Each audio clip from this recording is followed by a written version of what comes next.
बिस्मिल्लाहिर्रहमानिर्रहीम। अस्सलाम वालेकुम एवरीवन। आज हमारी वीडियो लेक्चर सीरीज़ का 5th लेक्चर है और आज भी हम पब्लिक फाइनेंस में से कुछ टॉपिक डिस्कस करेंगे। सबसे पहले तो हम ये डिफ़ाइन करेंगे कि टैक्सेस क्या होते हैं और उसके बाद फिर हम कैनन ऑफ टैक्सेशन को डिस्कस करेंगे ब्रीफली। बिफोर दैट कि हम टॉपिक आज का स्टार्ट करें, कुछ इंपॉर्टेंट पॉइंट्स हैं रिगार्डिंग दिस टॉपिक, उनको पहले हम डिस्कस कर लेते हैं कि ये जो टॉपिक है वो बहुत इंपॉर्टेंट है as per paper point of view. हमने इसको ब्रीफली इसको डिस्कस करना है और इस पर फोकस भी करना है। एग्जामिनर आपको डिफरेंट तरीके से क्वेश्चन का पूछ सकता है कि वो आपसे सिंपली ये भी पूछ सकता है कि explain the different canon of taxation और प्रिंसिपल ऑफ टैक्सेशन। वो आपसे ये भी कहता है कि प्रिंसिपल ऑफ टैक्सेशन या कैनन ऑफ टैक्सेशन को डिफ़ाइन करें, विद एग्जांपल इसको डिफ़ाइन करें। फिर वो आपसे इस तरह का क्वेश्चन पूछ सकता है कि मॉडर्न कैनन ऑफ टैक्सेशन को भी डिस्कस करें। तो ये सारे के सारे एक ही क्वेश्चन है, इसी टॉपिक में हम डिस्कस करेंगे और हम इसको देखेंगे कि हम कैसे इस टॉपिक का आंसर कर सकते हैं। सो स्टार्ट करते हैं आज का लेक्चर। सबसे पहले तो हम ये देखेंगे कि टैक्सेस क्या हैं, क्यों गवर्नमेंट टैक्सेस इम्पोज कर रही होती है। तो गवर्नमेंट जो टैक्सेस इम्पोज कर रही है उसका जो ऑब्जेक्टिव है वो रेवेन्यू जनरेशन है। इस तरह कि हमने प्रीवियस लेक्चर के अंदर स्टडी किया था कि पब्लिक फाइनेंस के अंदर जो दो कंपोनेंट हैं, एक तो उसका पब्लिक रेवेन्यू या गवर्नमेंट रेवेन्यू और दूसरा गवर्नमेंट एक्सपेंडिचर। तो टैक्सेस इम्पोज करने का जो ऑब्जेक्टिव है वो है कि हमने रेवेन्यू जनरेट करना है। क्यों रेवेन्यू गवर्नमेंट ने जनरेट करना है? उसने अपने administration, defence, education, housing, health और फैमिली अलाउंस जो एक्सपेंसेस हैं उनको फाइनेंस करना है। सो इसलिए गवर्नमेंट जो है वो डिफरेंट काइंड ऑफ टैक्सेस को इम्पोज करती है और सिर्फ टैक्स इम्पोज करने का ऑब्जेक्टिव रेवेन्यू जनरेशन नहीं है, बल्कि रेवेन्यू जनरेशन के साथ साथ कुछ और ऑब्जेक्टिव हैं, जैसे कि इक्वल डिस्ट्रीब्यूशन ऑफ इनकम है, ओवर प्रोडक्शन को रोकना। इस तरह के डिफरेंट जो है सोशल ऑब्जेक्टिव हैं टैक्स इम्पोज करने के। सो नेक्स्ट जो हम चीज़ देख रहे हैं वो है कि टैक्स क्या है हमारे पास। The compulsory payment by the individual and companies to the state is called taxation. Tax क्या है? एक कंपल्सरी पेमेंट है एक इंडिविजुअल की तरफ से या कंपनी की तरफ से गवर्नमेंट को या स्टेट को। तो डिफरेंट आपके हमारे पास की डेफिनेशंस हैं। सो सिंपली अगर हम बात करें कि टैक्स है क्या, तो ये एक पेमेंट है, कंपल्सरी पेमेंट है जो हर इंडिविजुअल ने पे करनी है गवर्नमेंट को अकॉर्डिंग टू देयर इनकम, कि उसकी कितनी इनकम है या उसके पास कितनी प्रॉपर्टी है या कितनी उसकी वेल्थ है, उसके मुताबिक उसने टैक्सेस पे करने हैं। अब ये डिफरेंट टाइप्स ऑफ टैक्सेस होते हैं, जिसके अंदर डायरेक्ट टैक्सेस भी हैं, इनडायरेक्ट टैक्सेस भी हैं। तो मल्टीपल टाइप्स है जो कि हम आने वाले लेक्चर के अंदर डिस्कस करेंगे। सो जो आज का हमारा बेसिक टॉपिक है वो है कैनन ऑफ टैक्सेशन या प्रिंसिपल ऑफ टैक्सेशन।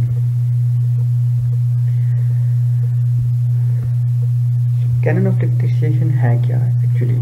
ये एक सेट ऑफ प्रिंसिपल्स हैं। किस लिए है? टैक्सेशन सिस्टम के लिए। जो कोई भी इकॉनमी अडॉप्ट कर रही है उसका टैक्सेशन सिस्टम है, उसके लिए एक प्रिंसिपल है जिसको हम कैनन ऑफ टैक्सेशन कह रही हैं। अब ये किसी भी गवर्नमेंट को अलाउ कर रही है कि वो उसको जो है ना, कोई भी गवर्नमेंट है उसने ये रूल्स, रेगुलेशन और प्रिंसिपल्स जो हैं उनको फॉलो करना है जब वो जनरल पब्लिक या कॉर्पोरेट सेक्टर के ऊपर different kind of taxes impose कर रही है। अगर हम बात करें कैनन ऑफ टैक्सेशन की, तो इनिशियली एडम स्मिथ ने जो है कैनन ऑफ टैक्सेशंस प्रेजेंट किए, जो कि 4 कैनन ऑफ टैक्सेशंस हैं। और ये कैनन ऑफ टैक्सेशन उसने अपनी बुक वेल्थ ऑफ नेशन के अंदर प्रेजेंट किए। फिर इसके साथ जैसे जैसे टाइम गुजरा तो इसके अलावा भी इन 4 कैनन ऑफ टैक्सेशन के अलावा भी कुछ मज़ीद कैनन ऑफ टैक्सेशन जो हैं वो बेस्ट बॉल इकोनॉमिस्ट थे, उन्होंने प्रेजेंट किए।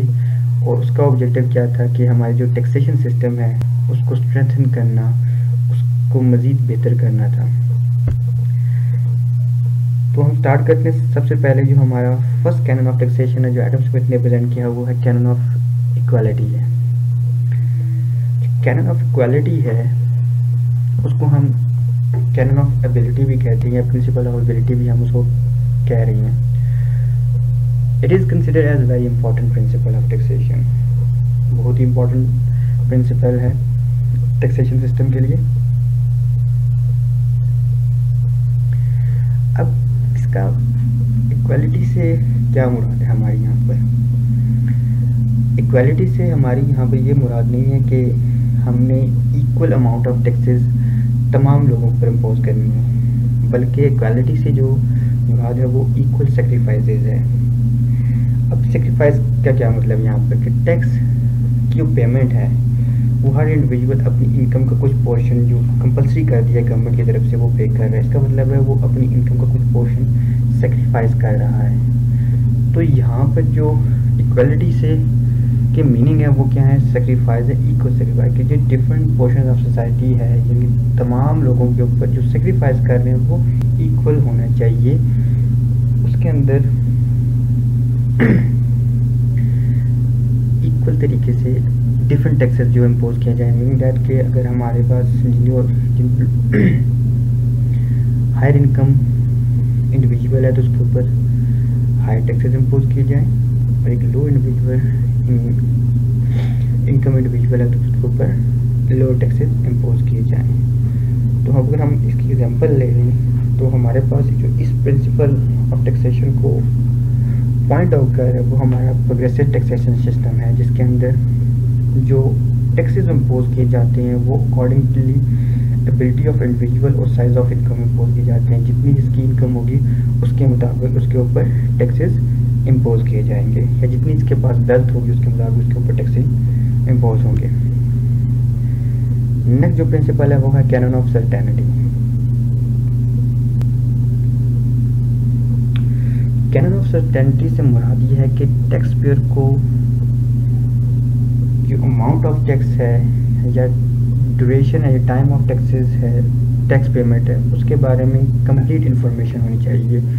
उसके अंदर किसी तरह की अनसर्टेनिटी एग्जिस्ट नहीं करती हो, वो क्लियर हो कि उसने कितनी अमाउंट पे करनी है टैक्सेस की सूरत के अंदर और कब उसने वो ये अमाउंट पे करनी है। अब हम ये बात करते हैं कि क्वेश्चन ये हमारे पास कि ये अमाउंट का पता होना और टैक्स के टाइम का पता होना क्यों ज़रूरी है।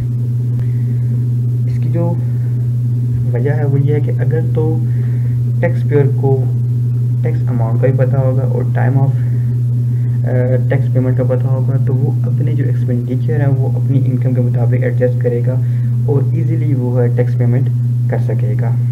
इसके साथ साथ ये गवर्नमेंट के लिए भी बेनिफिशियल है कि गवर्नमेंट को भी अपनी जो टैक्स अमाउंट के बारे में और उसके टैक्स पेमेंट की अमाउंट के बारे में इजीली पता होगा और उसे ये पता होगा कि गवर्नमेंट ट्रेजरी के अंदर कितनी अमाउंट कब तक ट्रांसफ़र हो जाएगी। सो अगर एग्जांपल हम बात कर लें इसकी तो टैक्स स्लैब्स हैं। अब टैक्स स्लैब्स में क्या है कि हर इंडिविजुअल को पता होता है कि कब उसके ऊपर टैक्स इम्पोज हो रहा है और उसने कैसे पे करना है। तो अगर हम अगर हम टैक्स अमाउंट की एग्जांपल ले लें तो हमारे पास क्या है कि एक इंडिविजुअल है जिसकी इनकम 6 लाख से 12 लाख तक है, तो उस पर उसने 5% एनुअली पे करना है टैक्स। अगर किसी इंडिविजुअल की इनकम 6 लाख से कम है तो उसके ऊपर टैक्स इम्पोज नहीं होता। जैसे ही उसकी इनकम 6 लाख से इंक्रीज़ करेगी और लेस देन 12 लाख होगी तो उसके ऊपर 5% जो है टैक्स इम्पोज होगा जो उसने साल के अंदर पे करना है।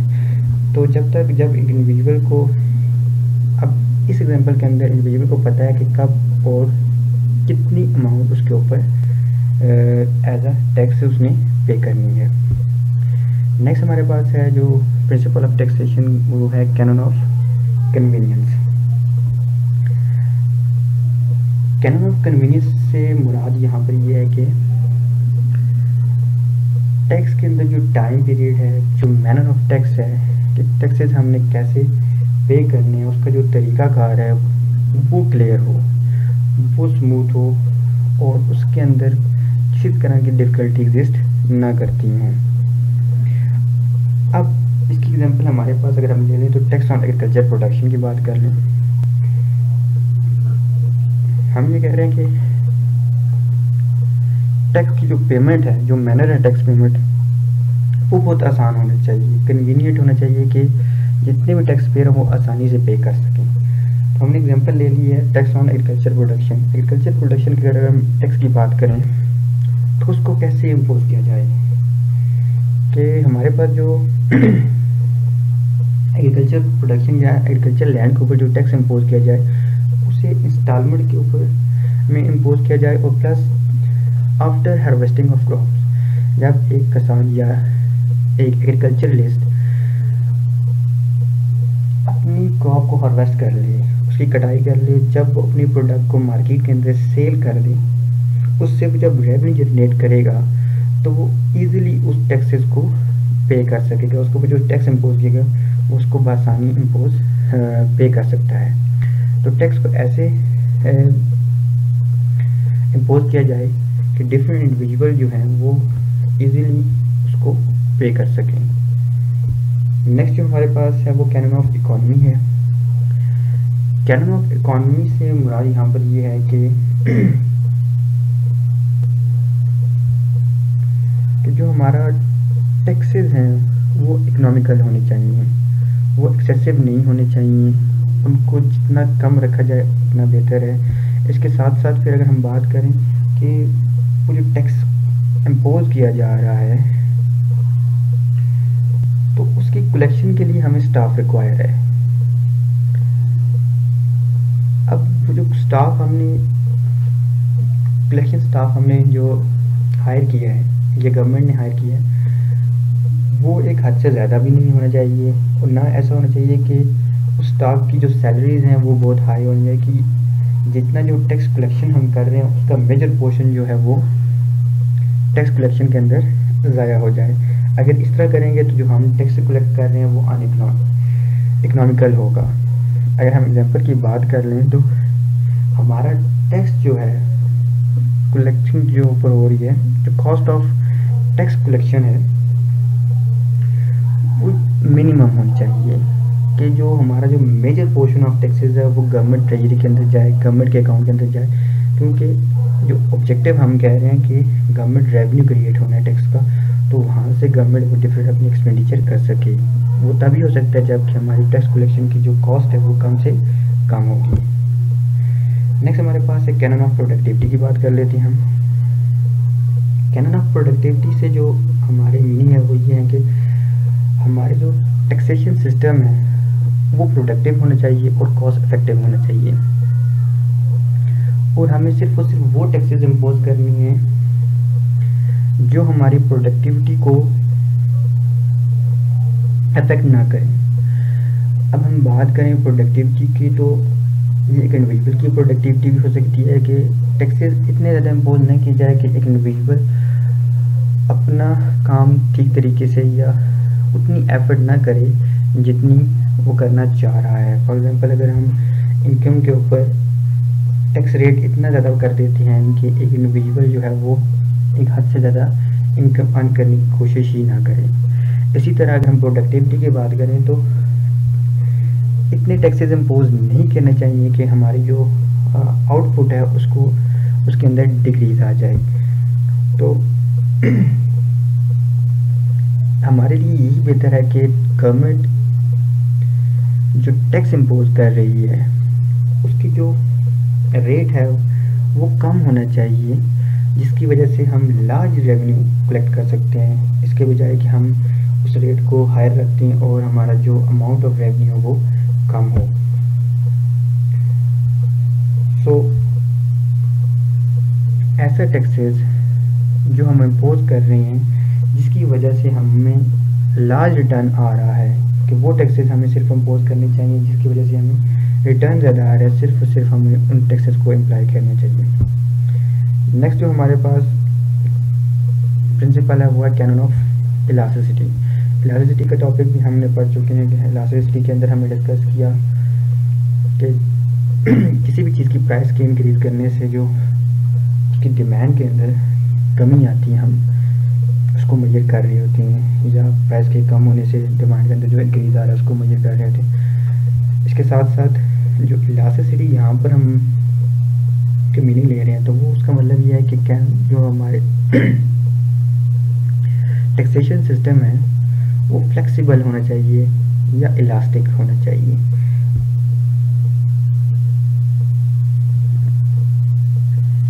इससे मुराद यहाँ पे यह है कि जब भी गवर्नमेंट को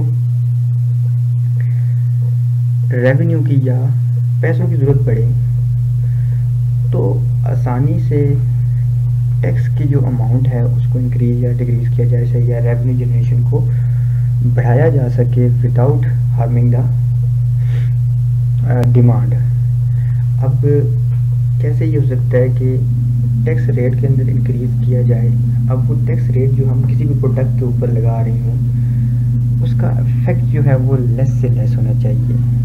अब इसके जैसे हमने स्टडी किया था इलास्टिसिटी के अंदर कि percentage change in price over percentage change in demand की हम बात कर रहे थे। तो जो हमारी डिमांड के अंदर जो टैक्स की इंक्रीज से कमी आ रही हो वो उस रेट से कम होनी चाहिए। डिमांड के अंदर कमी नहीं आनी चाहिए, बल्कि टैक्स इतना फ्लेक्सिबल होना चाहिए कि अगर हम उसको इंक्रीज़ कर रहे हैं तो हमारी डिमांड उससे अफेक्ट ना हो। अगर हम एग्जांपल ले लें तो हमारा इनकम टैक्स है। अब इनकम टैक्स की हम बात करें तो ये फ्लेक्सिबल भी है। जैसे जैसे हमारी इनकम इंक्रीज़ करती जाती है तो हम उसके ऊपर जो रेट है उसको इंक्रीज़ करते जाते हैं। जिसका पिछले एग्जांपल के अंदर हमने बताया था कि अगर 6 लाख टू 12 लाख है तो 5% है। जैसे ही इस स्लैब से हम आउट होंगे, नेक्स्ट स्लैब के अंदर इंटर होंगे, तो वो रेट हमारा इंक्रीज़ कर जाएगा। नेक्स्ट हमारे पास प्रिंसिपल है कैनन ऑफ फ्लेक्सिबिलिटी। ये भी सिमिलर है इलास्टिसिटी के। इसके अंदर भी हम फ्लेक्सिबिलिटी की बात कर रहे हैं कि हमारा जो टैक्सेशन सिस्टम है वो फ्लेक्सिबल होना चाहिए, इजी होना चाहिए कि हम आसानी से उसको इंक्रीज़ या टैक्स रेट को इंक्रीज़ या डिक्रीज़ कर सकते हों according to the government need. जितनी गवर्नमेंट को ज़रूरत है उसके मुताबिक हम उसके अंदर इंक्रीज़ या डिक्रीज़ ला सकते हों। अगर हम इसकी एग्जांपल में बात करें तो हम ये कह सकते हैं कि अगर जब गवर्नमेंट को रेवेन्यू की रिक्वायरमेंट हो तो वो आसानी से जो टैक्स रेट है उसको इंक्रीज़ करके अपना रेवेन्यू इंक्रीज कर सकती हो without any disturbance.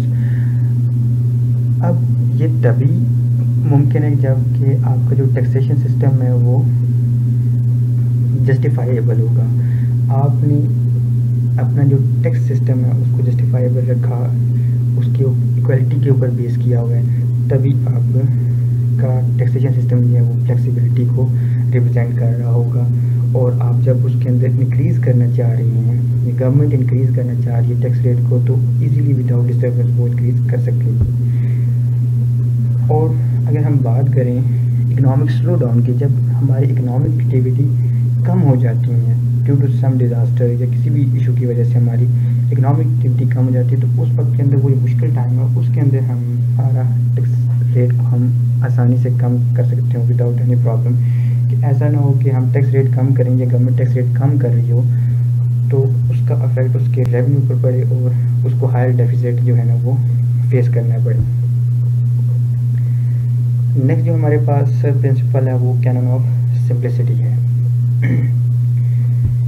Canon of simplicity से यहाँ पर जो हमारा ये मीनिंग है कि जो टैक्सेशन सिस्टम है वो सिंपल होना चाहिए, नॉन टेक्निकल होना चाहिए और स्ट्रेट फॉरवर्ड होना चाहिए। अब यहाँ पर सिंपल या नॉन टेक्निकल या स्ट्रेट फॉरवर्ड से क्या मतलब है कि बिल्कुल आसानी से हर टैक्स पेयर को पता होना चाहिए कि उसने कितनी अमाउंट कैसे और किस तरह पे करनी है। अगर तो हमारा जो टैक्सेशन सिस्टम है वो सिंप्लिसिटी पर बेस कर रहा होगा, आसान होगा, तो उससे ये क्या होगा कि जो टैक्स एवेजन है या करप्शन है उसके अंदर कमी आएगी और लोग टैक्सेस पे करेंगे, टैक्सेस से बचने की कोशिश नहीं करेंगे। अगर हम इसकी एग्जांपल ले लेते हैं तो हमारा टैक्स सिस्टम इतना सिंपल होना चाहिए कि एक इंडिविजुअल को स्पेशल असिस्टेंट लेने की ज़रूरत ना पड़े, कि वो एक स्पेशल असिस्टेंट रिक्वायर हो या उसके लिए अलग से बंदा हायर करे जो उसके टैक्स पेमेंट और रिटर्न को फाइल करे। सो हमारा नेक्स्ट जो प्रिंसिपल है वो कैनन ऑफ डाइवर्सिटी है। कैनन ऑफ डाइवर्सिटी से यहाँ पर मुराद ये है कि हमारा जो टैक्सेशन सिस्टम है वो फ्लेक्सिबल भी हो और वो अक्लमंदी से उसको हमने डिफरेंट सेक्टर के ऊपर इम्पोज किया गया हो, कि हमने डिफरेंट काइंड ऑफ टैक्सेस जो है इम्पोज किए हैं, डाइवर्सिफाई किया हमने।